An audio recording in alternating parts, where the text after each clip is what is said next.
What's going on, everybody? Mortem here, this time bringing you a series of frequently asked questions. Happy belated Thanksgiving, by the way. I originally planned to have this video up for Thanksgiving, however, a little bit of pressing news got in the way of that, so I decided to do that video first. And now, today, the day after Thanksgiving, here we are with this one. Now, this particular video is primarily focused on questions that I aggregated that I see people ask frequently, just all across the board, so no one specific person asking each individual question. But to dive right into it, the first question is, do I get burned out with 100%ing games?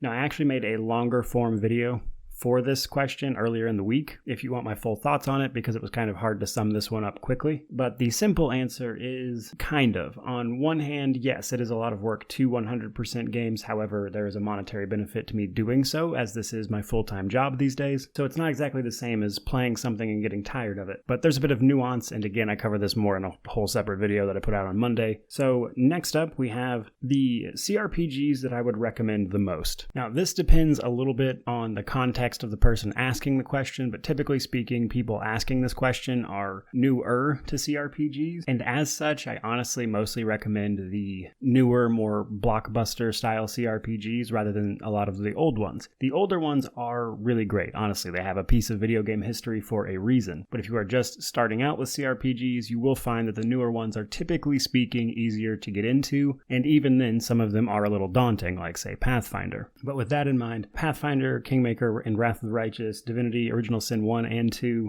Pillars of Eternity 2, the first one's a little difficult to get into, and then like Wasteland 3, or recently Encased is also a good one. But honestly, just the bigger blockbuster titles that came out recently are usually the way to go if you're newer to the genre. Next up is how many games have I actually 100%ed? Currently 47, but this is a number that changes, typically going up quite frequently, and then as games I've reviewed release DLC, I then have to go back and clear that content as well. But generally speaking, always moving up, but currently speaking, 47. Next up, we have what is my favorite CRPG? So right now, I'm leaning towards Wrath of the Righteous just because I spent so much time with it, and part of me still wants to play it after a bit of a break that I took after reviewing it. But it's always been here lately, like within the last 6 months or so, a toss-up between Wrath of the Righteous and Original Sin 2 that are just my personal favorites, though both of those games absolutely have their flaws. And then we have, where does mortismal gaming come from? Now, this one I see crop up every once in a while, but truthfully, not a ton of people ask this question, but I do actually enjoy answering it. So Mortem, my gamer name, if you will,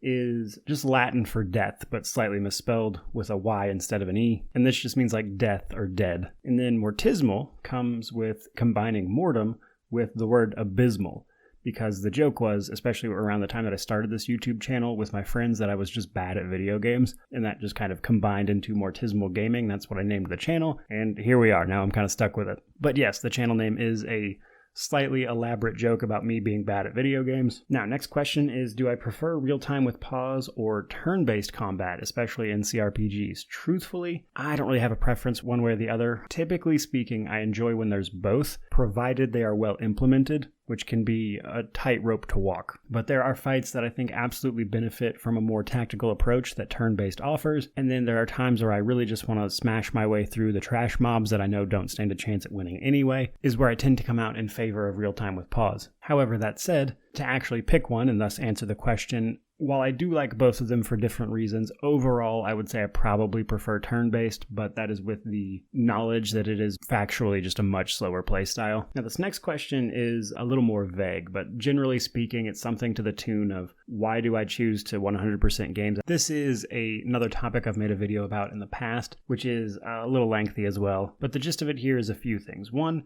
I want people to trust that I actually played the game, right?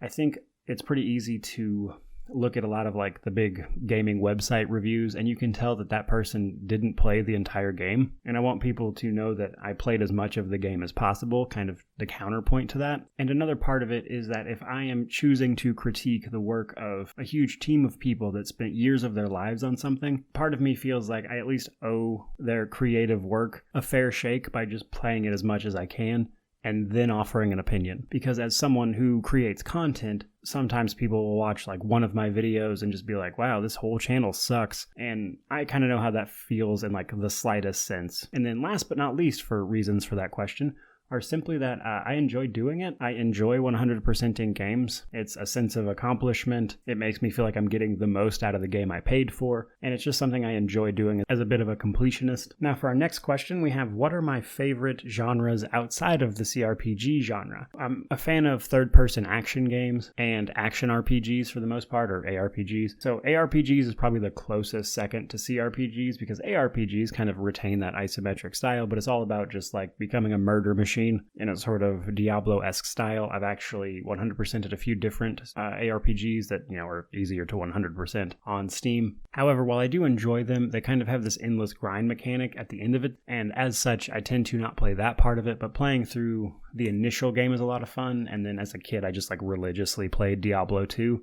And I have fond memories of ARPGs as a result of that, really. The next question on the list is, do I feel that reviewing a game immediately after 100%ing it affects the review in the sense that I might be more aware of prevalent problems than those problems might typically be, so making a mountain out of a molehill type of thing? And I like to think not, but truthfully I think viewers might be able to answer that question better than me in some ways, but typically speaking what I'll do is I'll finish a game at 100% and then I will write the outline for the total video and then I'll kind of sit with it for a couple days. Obviously I'm still working as I upload things every day, but typically speaking I'll sit on it before I actually do the audio and everything and record the voiceover to just kind of ruminate on the experience, so to speak, and just, kind of think up about the game and if I missed anything. So I always allow myself a little bit of time in between finishing it and then I don't release it the next day or anything crazy like that. But truthfully, I think people in the comment section and the viewers are probably more aware of whether or not I'm making mountains out of molehills in terms of problems than I would be, but I would like to think not. And then next up we have, what is my favorite villain from any video game series?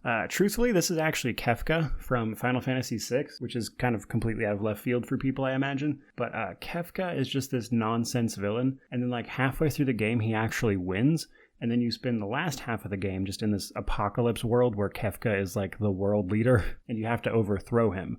But his plan succeeds. He was successful. And just the fact that the dude is an absolute lunatic just makes him just a favorite villain of mine. And then this is actually just a funny question here at the end. What someone asked me recently, which did I prefer, Deathloop or Prey? Truthfully, 100% honest with you, I preferred Prey. While I did have a lot of fun with Deathloop, Deathloop's more about the combat and the gameplay loop, whereas Prey is telling you a story, and it's this horror exploration mystery thing around Talos 1, and I haven't seen any other game quite like Prey, and I really enjoyed it, so that's honestly a no-brainer for me, Prey for sure. But there you go guys, answering a bunch of the channel's frequently asked questions. I hope you enjoyed the video. If you did, please remember to like, comment, subscribe, all that YouTube jazz, but once again, happy belated Thanksgiving. I'm truly thankful you're here watching my videos, and I'm thankful that I get to do this for a living, and I could not do that without people like you watching to the end of this video. So, thank you, may you wander in wisdom, and have an amazing day.